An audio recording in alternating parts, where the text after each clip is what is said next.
So this one comes from the 5-star mailbag. Again, you leave us a 5-star review. In that review, put your mailbag question. We will grab it for a future mailbag episode.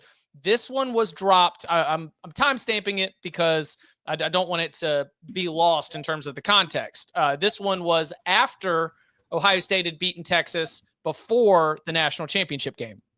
Steven asks, is Sark going to be talked about in a similar fashion to Ryan Day? Sark and Day are like the Spider-Man meme where they are both pointing at each other. Both are at schools with unlimited resources, elite talent, and both struggled to beat their rival or win, quote unquote, the big one.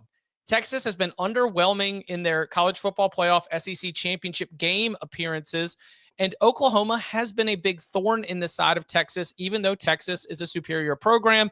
Granted, they took care of OU this year, but more times than not, it feels like Oklahoma pulls off the upset.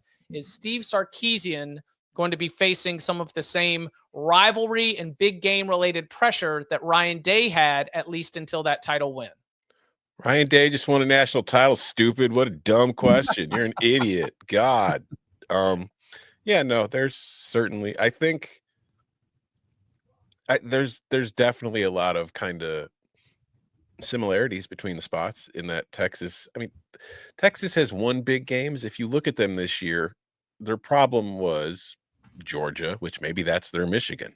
Right. So you can look at it from that angle. It's like they have trouble. And then also they lost to Ohio State. So there are similarities, but I also don't think we're that far removed from Texas, quote unquote, winning the big one. I think they're going to probably in the near future. Yeah. And if they don't, if you have, he just finished his second year, right? So if he has 2 years of Arch Manning, which is but if he gets 2 years of Arch Manning and he's over and all he can get to the semifinals or worse, then I think he's definitely facing some of the criticism that Ryan Day did, regardless of who he's losing to. I think there's a lot of similarities in these programs.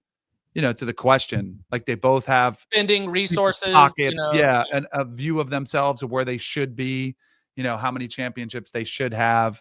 But he's had incredible success right away. He's made the semis both years, and he's got Arch waiting in the wings. But I do think how far he goes with Arch is probably going to determine how much criticism he takes or not.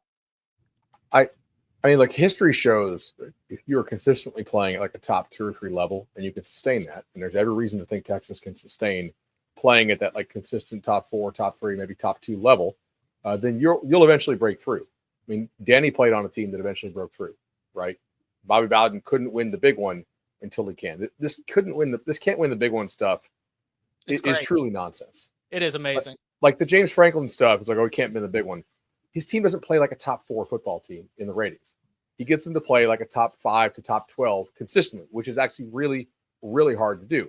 But they're like, oh, he'll never win the title. Okay, well, I don't really expect him to win the national title if he's not consistently playing at that like top 4, top 3, occasionally making the argument, hey, they probably are the best team in the country, or at least making that argument for them at least, some point during the season.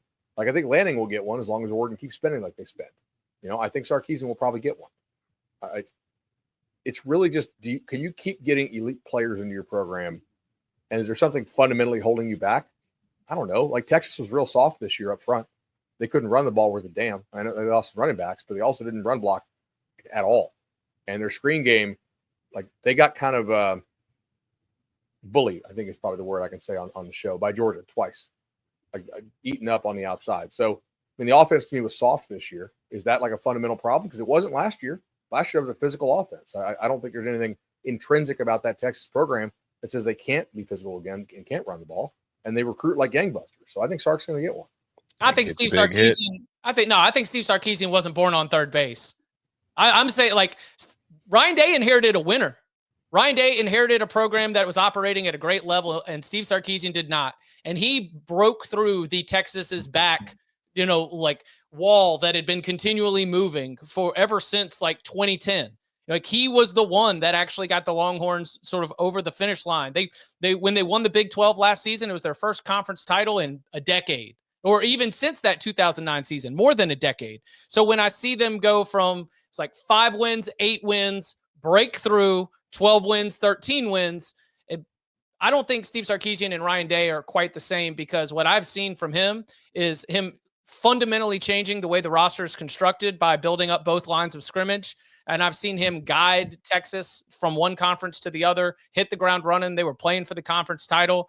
I don't have the same like ticking clock in terms of like, come on, Steve, you had it all going, Steve. Why don't you have a title yet, Steve? I think that Sark instead has been doing it in a little bit more of like a linear, organic kind of build. Yeah, the pressure on Day. Sorry, go ahead, Tom. No, I was just making a joke. I mean, I think the pressure on Day is because he was handed a juggernaut when Urban left. Right. And Texas was not a juggernaut.